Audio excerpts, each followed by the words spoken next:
할렐루야. 네, 오늘도 수협에 오신 여러분들을 환영하고 축복합니다. 잠시 기도하고 예배드리도록 하겠습니다. 참 좋으신 아버지 하나님, 오늘도 하루를 정리하면서 또 하나님께 예배할 수 있도록 인도해 주시며 감사합니다. 우리를 인도하여 주시고 또 우리를 기억하여 주셔서 또 우리의 삶 가운데 운행하시는 주님을 믿고 의지하면서 나아갈 수 있도록 인도하여 주옵소서. 감사하며 예수님의 이름으로 축복하며 기도드렸습니다. 아멘. 여러분도 혹시 빛의 자녀처럼 오늘 한 주간 또 반주간 살고 계셨습니까? 이제 3일밖에 지나지 않았지만 또 여전히 넘어지고 또 힘들어지고 또 빛의 자녀로 사는 게 얼마나 힘든지 또 아마 경험했을 거라 생각을 합니다.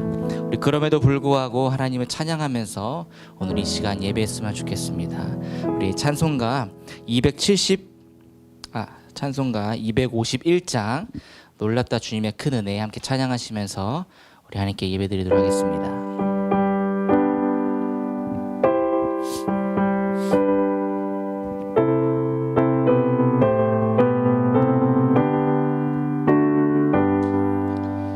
놀랍다 주님의 큰 은혜 우리의 죄를 속하시려 갈보리 십자가 위에서 어린 양 보혈을 흘렸네. 주의 우리의 죄를 다 씻었네. 주의 은혜 우리의 죄를 다 씻었네. 죄악은 성난 파도같이 우리 영혼을 위협하나 헤아릴 수 없는 주네. 십자가에서 보이셨네. 주의 은혜 우리의 죄를 다 씻었네. 주의 은혜 우리의 죄를 다 씻었네. 죄악에 물든 영혼들을 주께서 피로 씻으시네. 지금도 흐르는 그 피에 눈보다 더히게 씻으라. 주의 은혜 우리의 죄를 다 씻었네. 주의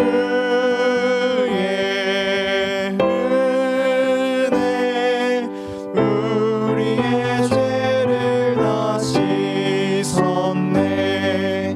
이해할 수 없는 그 은혜를 믿는 자에게 거저주네. 형제여 주 앞에 나와서 터지지 말고 곧 받으라. 주의 은혜 우리의 죄를 다 씻었네.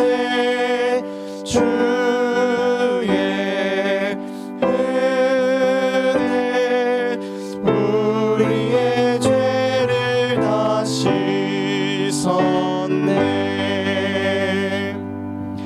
계속해서 찬송가 279장입니다. 인내하신 구세주 함께 찬양하시겠습니다.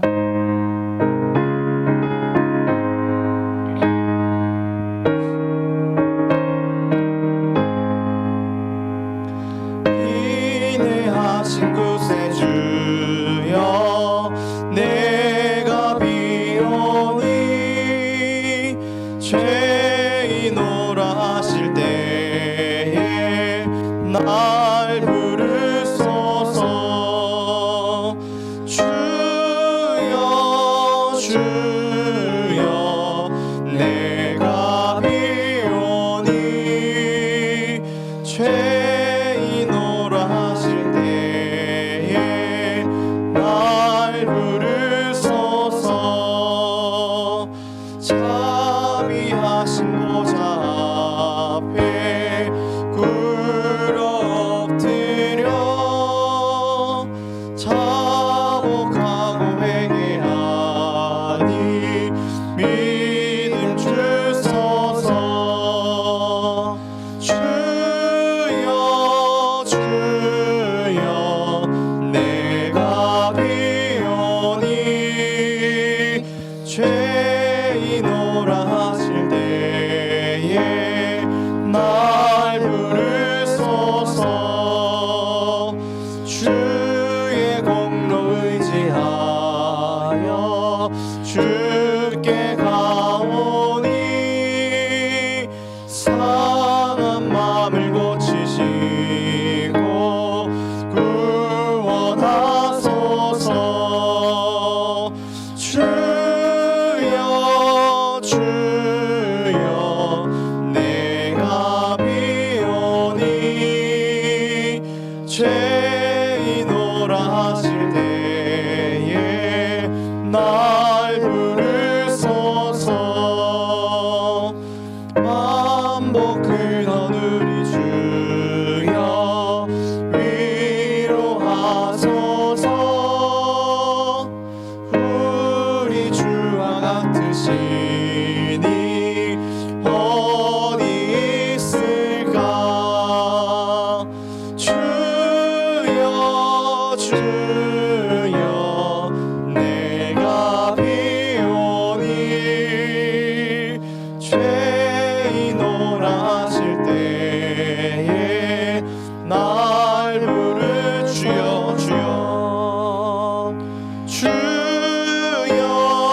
주여 내가 비오니 죄이노라 하실 때에 날 부르소서. 주여 주여 주여 내가 비오니 죄이노라 하실 때에 날 부르소서. 우리 함께 두 눈을 감고 간절한 마음으로 기도하겠습니다. 하나님, 예배할 수 있음에 감사합니다. 오직 주의 은혜로 살길 소망합니다. 이 시간에도 주님과 함께하여 주셔서 동일한 주님의 축복을 허락하여 주시옵소서.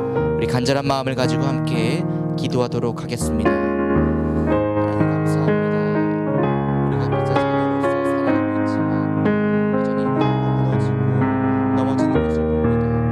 하나님, 주님의 은혜를 간구합니다.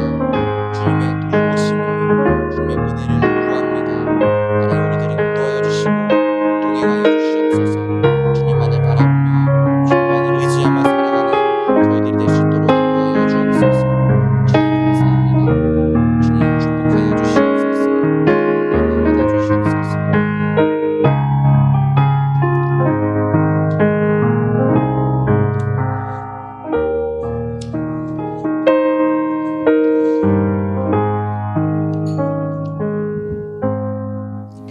하나님, 이 밤도 주께서 우리의 속사람을 강건케 하여 주시고 또 우리 삶의 어려운 부분들을 말씀으로 풀어주셔서 말씀을 통해서 우리의 나갈 길과 또 새 힘을 얻는 귀한 시간 되게 도와주십시오.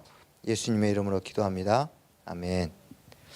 할렐루야. 함께 말씀 보겠습니다. 오늘 열왕기하 8장 1절에서 6절까지 말씀입니다.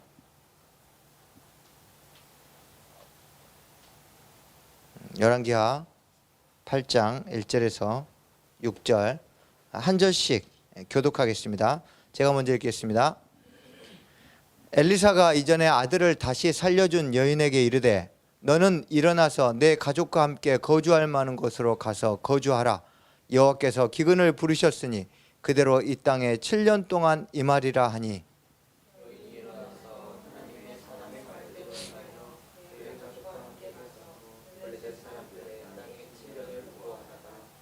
(7년이) 다음에 여인이 블레셋 사람들의 땅에서 돌아와 자기 집과 전투를 위하여 호소하려 하여 왕에게 나아갔더라.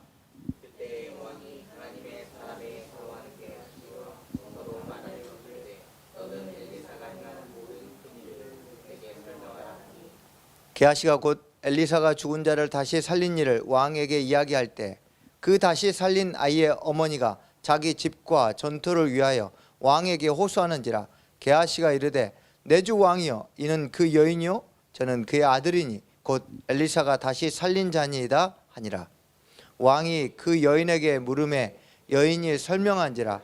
왕이 그를 위하여 한 관리를 임명하여 이르되 이 여인에게 속한 모든 것과 이 땅에서 떠날 때부터 이제까지 그의 밭의 소출을 다 돌려주라 하였더라. 아멘. 하나님의 타이밍이라는 제목으로 함께 나누겠습니다. 이번 주 주일 저녁에 제가 어떤 일을 가지고 이제 고민하고 있었는데 갑자기 저쪽 방에서 놀고 있던 7살 아들이 막 저한테 달려오더니 아빠 한 걸음 한 걸음 틀어주세요 이러는 거예요. 그래서 한 걸음 한 걸음 봤더니 찬송가 주와 같이 길 가는 걸 어디서 들었는지 한 걸음 한 걸음 계속 흥얼거리더니 그걸 틀어달라는 이야기를 하는 거였습니다. 그런데 그 이야기를 듣는 순간 그건 저에게는 하나님의 음성 같았습니다. 왜냐하면 너무 제가 지금 걱정하지 말아도 될 거를 내일 일을 염려하고 있었기 때문에 하나님께서 아들을 통해서 한 걸음 한 걸음 나아가라고 말씀하신 거였습니다. 이렇게 우리가 살아가다 보면 사실 우연 같지만 우리 가까운 가족들이나 또 친구들을 통해서 주시는 음성이나 또는 여러 가지 상황이나 응답들이 우연이 아닌 게 참 많습니다. 근데 우리는 이것을 우연으로 돌려버리는 경우가 참 많죠. 저는 중보기도해 준 사람이 보낸 기도가 계속 몇 달째 제 상황을 마치 꿰뚫는 것처럼 그 사람이 나를 위해 기도해 준 것을 카톡으로 보내는데 너무 내 상황하고 똑같은 거예요. 저는 아무 말도 하지 않았는데 또 누군지도 모르는 사람이 필요한 금액을 후원한 걸 받기도 했고 또는 필요한 장소에서 정확한 시간에 하나님이 보냈다고밖에 할 수 없는 사람을 통해서 도움을 받기도 하고 또 하나님이 만드신 여러 가지 상황들 지난 25년 동안 제가 사역하면서 선교지와 또 교회에서 사역하면서 정말 많이 누렸는데 그걸 이야기할 때마다 우연이겠지 하는 눈초리로 쳐다본 걸 참 많이 봤어요. 과연 그런 이야기를 할 때마다 야 이런 하나님의 역사를 듣고도 우연이라고 생각하는 네 믿음이 크도다 막 이렇게 이야기했던 적이 있어요. 어떻게 이걸 우연으로 믿을까? 그게 더 믿음이 크겠다 하는 생각이 들 정도로 사람들은 하나님의 역사가 분명한 것 같은데도 우연으로 치부할 때가 많습니다. 그러나 우리 삶의 우연처럼 여겨지는 일들이 우연이 아니라 하나님의 역사라는 걸 알아야 됩니다. 어떻게 알 수 있을까요? 오늘 1절의 말씀처럼 엘리사가 이전에 아들을 다시 살려준 여인, 일부러 이렇게 표현했습니다. 그냥 수냄 여인 하면 되는데 뭔가 이 죽은 아들을 다시 하나님이 살리신 걸 경험한 여인을 통해서 우리에게 어떻게 하면 하나님의 역사를 경험할 수 있는지를 알려주기 위해서입니다. 이 여인은 남편은 늙고 또 아들은 없고 그런 상황에 있다가 엘리사가 늘 사역하면서 자기 마을을 지나가는 거예요. 그래서 어느 날 남편과 상의해서 엘리사 선지자가 머무를 숙소를 지어주었습니다. 그리고 엘리사가 그곳에 오가다가 여인에게 필요한 것을 묻자 여인이 저는 필요 없습니다 했는데 옆에 있던 게하시가 남편은 이제 늙었고 아들이 없습니다. 그러니까 곧 과부가 될 텐데 아들이 없으니까 참 딱합니다. 그래서 기도해 주었고 아들을 얻었어요. 그런데 이 아들이 자라서 어릴 때 아버지 따라서 밭에 갔다가 죽습니다. 그때 엘리사 선지자가 다시 와서 기도하고 아이가 살려준 그런 사건을 경험한 여인입니다. 근데 남편이 이제 늙은 남편이 죽고 아이와 남아 있어요. 그래서 과부가 되었는데 엘리사 선지자가 7년 동안 기근이 있을 것이니까 잠시 떠나 있으라고 이야기를 해줍니다. 그래서 그 말에 순종해서 블레셋에서 떠났다가 7년 만에 돌아옵니다. 그런데 오랫동안 관리가 안 된 땅은, 주인이 없는 땅은 국가에 귀속시킵니다. 그래서 돌아와 봤더니 자기 땅이 없는 거예요. 그래서 왕에게 이제 집과 토지를 반환해 달라고 재판을 요청하려고, 호소하려고 왕 앞에 나아갔습니다. 그런데 그때 왕이 바로 게하시와 엘리사가 그동안 했던 아주 큰 일, 오늘 본문에서는 모든 큰 일이라고 했어요. 즉 엘리사가 했던 일들을 좀 쭉 이야기하고 있는 거예요. 얼마나 많은 이적들을 베풀었겠습니까? 그런데 엘리사가 행했던 모든 큰 일들을 쭉 이야기하다가 마침 이 여인 이야기를 하고 있는데 누가 들어옵니까? 이 여인이 왕 앞에 들어오는 거예요. 그래서 게하시도 깜짝 놀랐습니다. 그래가지고 왕이시여, 저 여인입니다. 저 아이가 그 살아난 아들입니다 하고 외칩니다. 그러자 왕이 여인에게 그간에 있었던 이야기들을 묻고 여인이 대답을 합니다. 그래서 쭉 이야기를 듣고 나서 왕이 집과 토지를 돌려주었습니다. 과연 우연일까요? 그 수많은 일들 중에 과연 이 여인이 왕 앞에 나갔을 때 게하시가 왕과 바로 자신의 이야기를 하고 있었던 것, 이 여인은 우연으로 절대 여기지 않았을 겁니다. 이것은 우연이 아닙니다. 우연이 아니라는 증거가 있어요. 세 가지인데, 첫 번째는 지금 7년 기근이 있으며 룻기를 봐서도 우리가 알 수 있겠지만 기근이 일어나면 굉장히 많은 사람들이 주변으로 갑니다. 이 여인은 아마 블레셋으로 간 이유는 블레셋 지역이 강수량도 많고 지중해 가깝고 또 그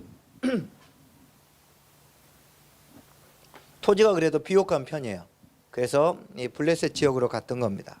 얼마나 많은 사람들이 고향으로 돌아왔을 때 이 토지를 반환해 달라고 왕 앞에 찾아왔겠습니까? 그런데 그런 가운데서 남자도 아닌 과부가 왔는데 그의 호소를 들어줬어요. 두 번째는 이 여인의 문제 하나를 처리하기 위해서 관리를 임명했습니다. 이건 우연이 아니에요. 하나님의 역사라는 증거입니다. 그리고 세 번째로 여인은 분명히 집과 땅만 돌려달라고 했는데 지난 7년간 밭의 소출까지 다 돌려줍니다. 이 세 가지를 통해서 이것이 결코 우연이 아니라 하나님의 역사라는 것을 알 수 있습니다. 그러면 우리도 우리 삶에 일어나는 게 우연인지 역사인지를 알려면 이 여인에게서 배운 것들을 좀 적용해 봅시다. 첫 번째로 내가 기대하기 힘든 상황에서 어떠한 일이 일어납니다. 그럼 여러분 우연이라 생각하지 말고 하나님의 역사라고 생각하십시오. 그것으로 부족하면 두 번째로 일이 진행됐을 때 도움을 주는 사람이 일반적인 상황에서가 아닌 특별한 장소에서 특별한 사람의 도움을 받으면 하나님의 역사란 걸 기억하십시오.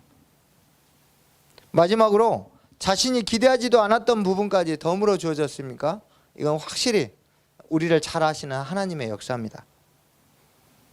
이런 일들이 자신이 마음의 소원을 품을 때나 기도할 때마다 일어난다면 그것을 우연으로 치부하지 마시고 우리를 눈동자처럼 아끼시고 보호하시는 우리 하늘아버지의 따뜻한 손길이요 선물로 받아들이십시오.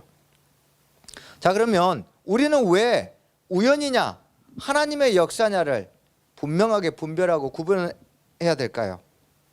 우연인지 하나님의 역사인지 여부를 구별해야 하는 이유는 우연이라고 여기면 뭘 할 수가 없죠? 감사할 필요가 없어요. 그러니까 우리의 삶에 일어나는 일들을 우연이라 따지기 때문에 우리의 삶에서 감사가 사라지는 거예요. 또 우연이라고 여기면 뭐 하나님이 역사한 게 아니니까 믿음이 성장할 수가 없습니다. 그러나 하나님의 역사인 것이 분명해지면 믿음이 자라겠죠. 당연히 감사하겠죠. 그리고 또 어떤 일이 일어날까요? 또 기도해야지. 왜? 또 하나님이 역사하신 걸 보고 싶으니까. 하나님의 역사란 것을 알게 되면 감사가 나오고 또 기도할 수 있는 용기가 생기고 또 믿음이 자라는 거예요. 결국 이것들은 하나님에 대한 강한 확신을 줍니다. 이것이 가장 우리에게 사실은 크고 중대한 거예요. 하나님에 대한 불확실성이 우리 삶에 늘 찾아오는데 이러한 것들이 하나님의 역사들을 경험하면 자신을 향한 하나님의 사랑에 대한 확신에서 흔들리지 않습니다. 이렇게 우연과 달리 하나님의 역사는 우리 삶에 비교할 수 없는 많은 혜택과 열매들을 우리 삶에 수놓습니다. 그러므로 우연과 하나님의 역사를 구분하십시오. 우리 일상에서 하나님의 역사를 구분하다 보면 어느 순간 내 삶에 우연이 없구나 라는 것을 깨닫는 지점이 있을 거예요.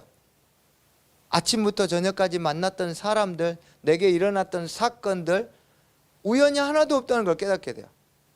주님이 내가 눈 뜰 때부터 눈 감고 자는 모든 순간마다 나와 함께 하시고 그분의 역사를 일으키셨다는 것을 깨닫는 그 순간 우리 삶에 우연은 사라지고 전적인 하나님의 역사를 경험하며 사는, 바로 하나님의 타이밍을 경험하며 사는 삶을 살게 되는 겁니다. 그러면 이 여인은 어떻게 하나님의 타이밍을 경험하며 살 수 있었을까요? 하나님 말씀에 순종했기 때문입니다. 순종해야죠. 이렇게 하고 아멘하고 끝나면 너무 아쉽죠? 왜? 순종해야 되는 거 다 알거든요. 그럼 어떻게 순종해야 돼요? 이 여인에게 엘리사가 해줬던 말 중에 아주 독특한 동사 3개가 있는데요. 1절에 보면 7년 기근이 있으니 가족과 함께 거주할 만한 곳으로 가서 거주하라고 했어요. 근데 이 말을 전해줄 때 엘리사가 특별히 했던 단어가 3가지 동사가 있습니다. 일어나라, 가라, 거주하라. 일어나서 가서 거주하는 이 3개 동사를 사용했는데 이 동사가 순종을 단계적으로 하는데 굉장히 우리에게 큰 도움을 줍니다. 그래서 우리가 순종해야 되는 건 알겠는데 하나님의 역사를 보려고 어떻게 순종해야 되는지 이 3가지를 한번 살펴보겠습니다. 첫 번째로 일어나는 겁니다. 하나님의 말씀을 듣고 순종하려면 현재 있는 자리를 벗어나야 합니다. 일어나는 건 곧 그 자리를 떠나는 거예요. 벗어나는 거예요. 아마도 이 당시 사람의 관습에 따라서 이 여인은 자신이 태어났던 고향에서 평생 살았을 겁니다. 평생 살았던 고향은 익숙하고 편리한 곳입니다. 말씀에 순종하기 위해서 일어나려면 익숙함과 편리함을 포기합니다. 그래서 말씀에 순종하려고 했을 때 왜 안 되냐? 우리가 익숙한 것을 떠나기가 너무 어려우니까, 편리한 걸 포기하기가 너무 어려우니까 순종이 안 되는 겁니다. 그러므로 말씀에 순종한다는 건 익숙함을 떠나는 것이요, 편리함을 해서 멀어지는 것입니다.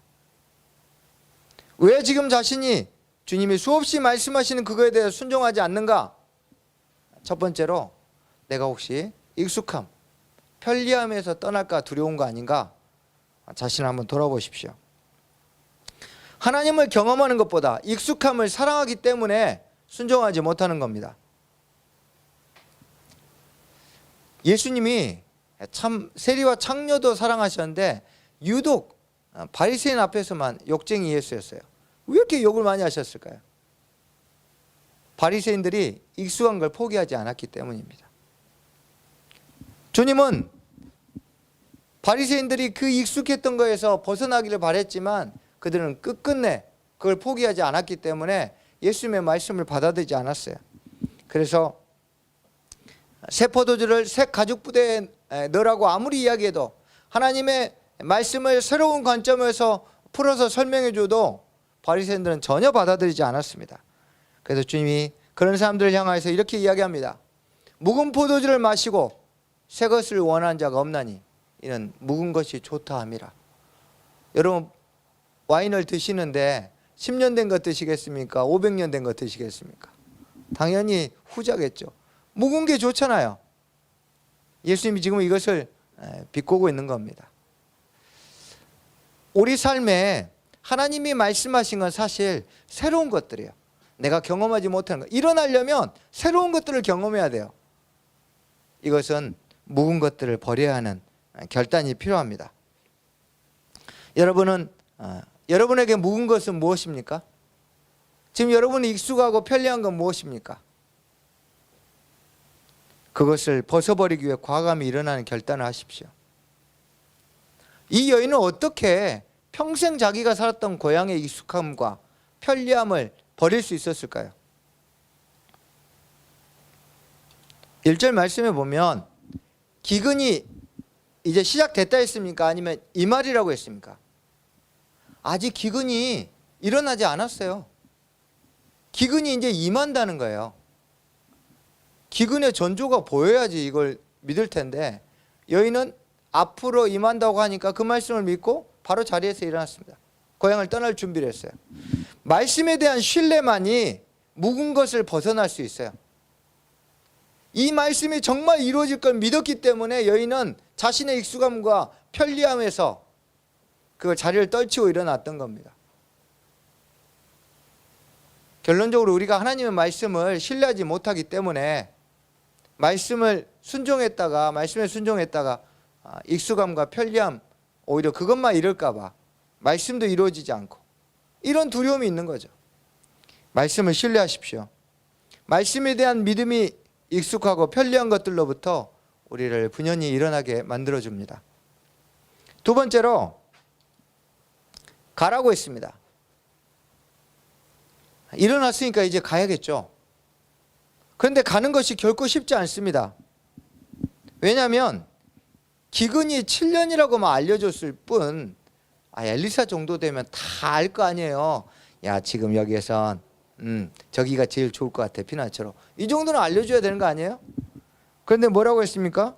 그냥 네 가족과 함께 거주할 만한 곳으로 가라고 했어요. 네가 알아서 골라, 이 이야기예요. 아니, 명확하게 얘기를 해줬어야죠. 지금 시세로 봤을 때 어디가 제일 싸? 저기가 제일 그래도 기근이 덜할 거야. 한마디 해줄 수 있잖아요. 결국 이 여인은 가라고 했을 때 어디로 가야 될지를 몰랐어요. 순종하기 힘들 때 두 번째는 바로 불확실성입니다. 여인은 지금 블레셋 가면서도 내가 지금 이거 확실하나? 내가 블레셋 갔는데 괜히 또 블레셋 사람들한테 당하는 거 아니야? 얼마나 막막했겠어요. 우리 삶도 마찬가지입니다. 우리가 주님이 우리에게 순종하라고 했을 때 순종하지 못하는 가장 두 번째 이유는 확실하지 않으니까. 항상 우리는 확실해야 떠납니다. 확실해야 움직입니다. 확실해야 뭔가를 시도합니다. 그런데 믿음은 불확실성에 대한 도전이지 확실하면 무슨 믿음이 필요해요? 그건 믿음에 대한 도전이 아니죠. 그냥 자기가 알고 가는 거죠. 그러므로 순종하려면 우리의 불확실성을 주님께 맡기고 달려가야 돼요. 여인은 그러면 어떻게 불확실성을 극복할 수 있었을까요? 1절에 보면 뭐라고 했습니까? 엘리사가 이전에 아들을 다시 살려준 여인. 이 여인은 지금 뭘 이미 경험했습니까? 죽었던 아들이 다시 살아난 걸. 부활이 아닙니다. 부활은 한 번 살아나면 영원히 사는 게 부활이고 그냥 환생했어요. 다시 또 죽겠죠. 그런데 이것도 얼마나 놀라운 기적입니까? 이 경험이 이 여인으로 하여금 지금 어딘가로 가야 될 이 불확실성을 극복할 수 있는 믿음을 주었어요. 저와 여러분도 과거에 하나님이 우리 가운데 역사하셨던 경험들이 있을 겁니다. 사실 그 경험들을 우리가 꺼내 써야 되는데 잘 안 써요. 과거에 내게 역사하셨던 그 경험들이 불확실성을 극복할 수 있는 주님이 내게 주신 도구인데, 재료인데. 그래서 구약을 보면 단골 메뉴가 있습니다. 홍해 사건을 기억해라. 광야에서 만나와 메추라기를 먹였던 걸 기억해라. 정말 지겹도록 얘기합니다. 왜 이렇게 지겹도록 얘기할까요? 이게 불확실성을 극복할 수 있는 재료이기 때문에. 우리가 죄인 되었을 때 아들을 주셨던 하나님을 기억하십시오. 여러분이 신음할 때 다가와서 안아주고 위로해 주셨던 하나님을 기억하고 있습니까? 밤잠을 못 자고 아픈 아이를 붙들고 기도할 때 역사하셨던 하나님을 잊어버리고 있습니까 지금? 다시 기억하십시오. 무너져가는 사업 때문에 절망하며 피눈물을 흘리며 기도할 때 오셔서 역사하셨던, 여러분을 도우셨던 그때를 기억하십시오. 수많은 순간에 주님 우리에게 찾아오셔서 우리 가운데 우리의 하나님 되심을 보여주셨습니다. 이것이 우리가 오늘 비록 확실하지 않지만 불확실함에도 불구하고 하나님의 말씀에 믿음으로 도전하며 갈 수 있는 근거가 되는 겁니다. 세 번째로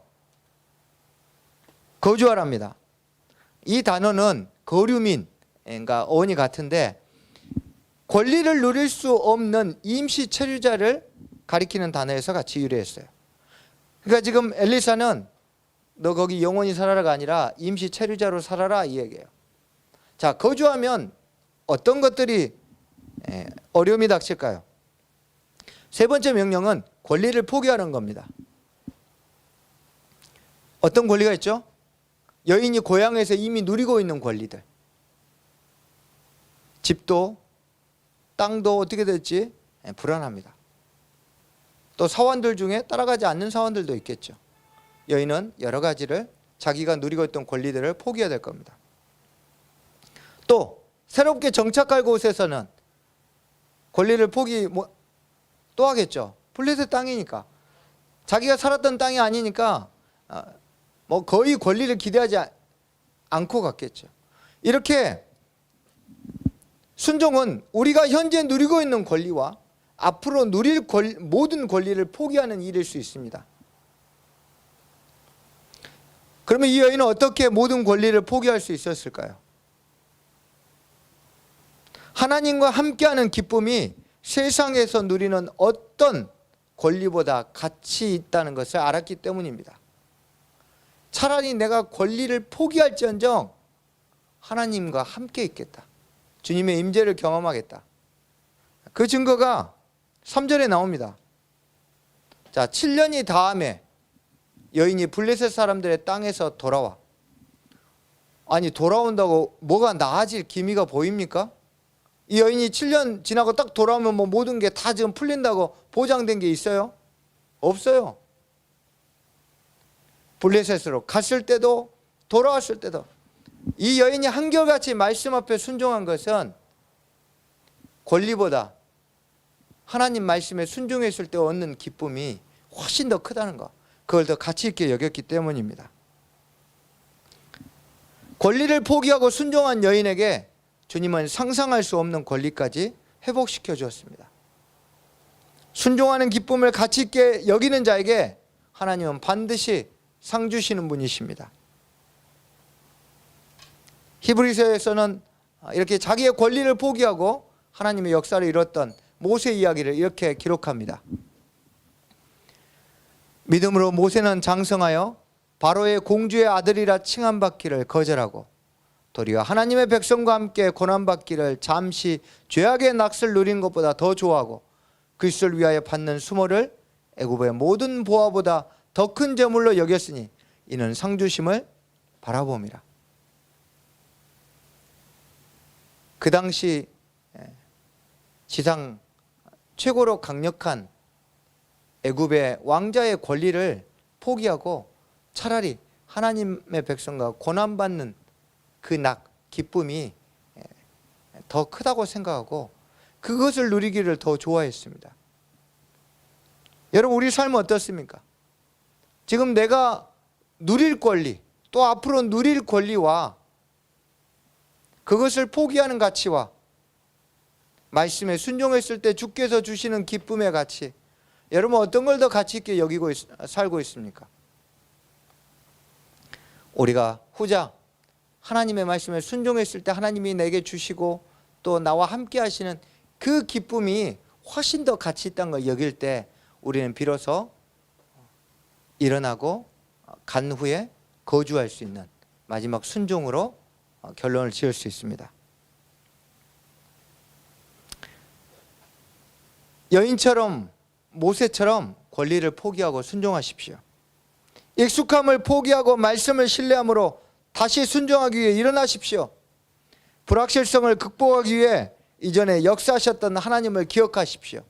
그러면 가는 발걸음이 훨씬 더 가벼울 겁니다.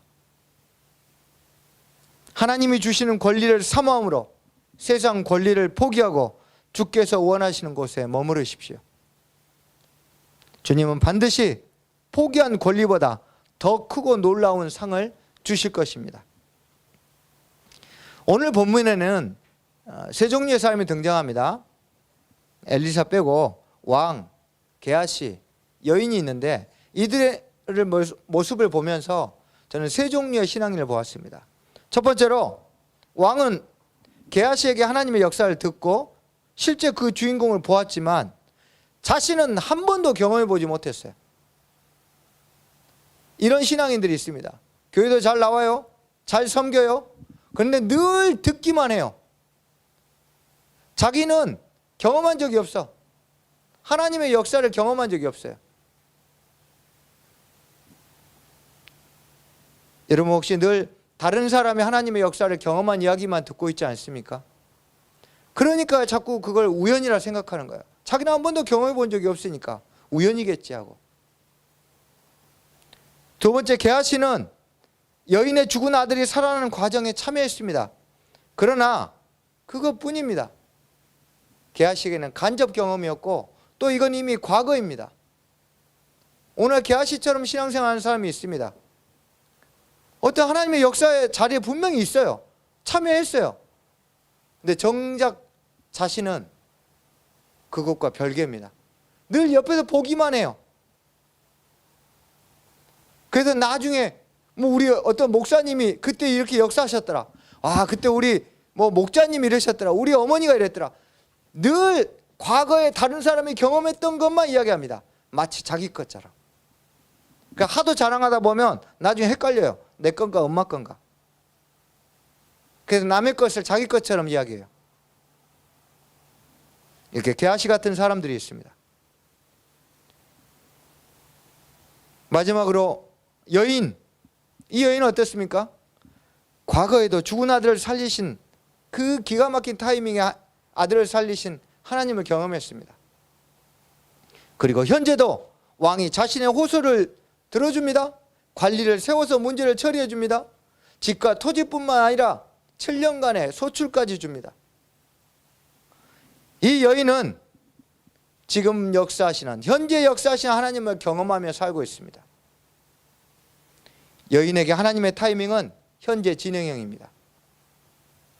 여러분은 왕과 게하시와 여인 중에 지금 어떤 신앙생활을 하고 살고 있습니까?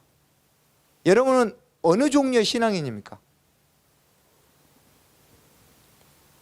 만약에 왕처럼 늘 듣기만 하거나 게하시처럼 다른 사람의 것을 보기만 했다면 이제 우리도 여인처럼 일어나고 가고 그리고 거주하여서 하나님이 우리에게 주신 타이밍, 역사하신 타이밍을 경험할 수 있도록 하나님의 타이밍에 그 현장에 있도록, 아니 오늘 내가 사는 현재 하나님의 타이밍을 현재 진행형으로 누리며 살아가는 이 여인과 같은 또 모세와 같은 믿음의 사람이 되기를 축복합니다. 우리 말씀 가지고 같이 기도하겠습니다.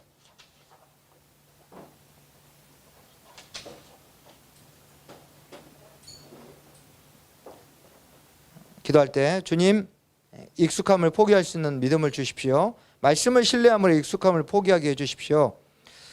주님, 이제 가야 하는데 불확실성을 과거에 내게 역사하셨던 주님을 기억하며 극복할 수 있도록 도와주십시오. 주님, 거주해야 하는데 내가 지금 누리고 앞으로 누릴 권리보다 하나님과 함께하는 기쁨을 더 소중하게 여길 수 있도록 도와주십시오. 그래서 순종함으로 내 삶에 매일 역사하는 하나님의 타이밍을 경험하며 살게 해주십시오. 우리 같이 기도하겠습니다. 사랑하는 주님,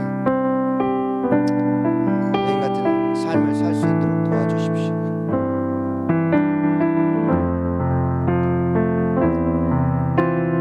주님,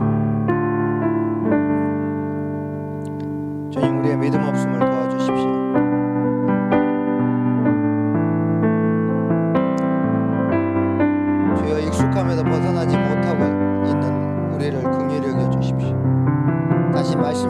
신뢰함을 불어넣어 주십시오. 불확실성 가운데 한 발자국도 내딛지 못하는 우리의 연약함을 긍휼히 여겨주시고, 내 삶에 일어났던 홍해의 역사들, 내 삶의 만나와 매출하기를 다시 한번 기억하게 하여 주셔서 과거에 역사하셨던 주님, 내가 신음할 때 나와 함께 하셨던 그 주님을 다시 기억합니다.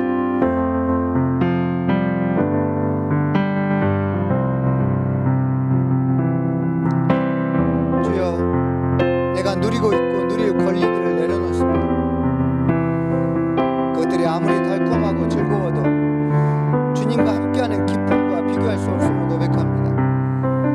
주님, 다시 한번 말씀의 순종함으로 누리는 기쁨과 주님과 함께하는 기쁨이 세상 그 어떤 권리보다 크다는 것을 깨달을 수 있도록 도와주십시오. 사랑하는 주님, 다시 한번 순종하고 싶습니다. 일어나게 하시고 가게 하시고 거주할 수 있는 믿음을 주셔서 하나님의 타이밍이 과거가 아니라 오늘 지금 내 삶에 일어나는 현재 진행형을 살아가는 여인과 같은 신앙인 될 수 있도록 도와주십시오. 지금은 우리 주 예수 그리스도의 은혜와 하나님 아버지의 사랑하심과 성령의 역사 도우심이 매일 하나님의 타이밍을 경험하며 살기를 소망하는 사랑하는 형제자매들의 심령과 가정과 일터 가운데 지금부터 영원토록 함께 하옵시기를 간절히 축원하옵나이다. 아멘.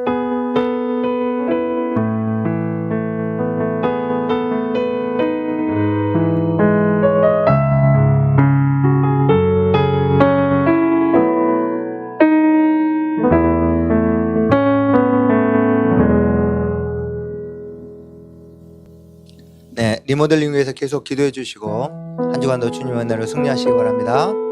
네, 수요일에 하시겠습니다.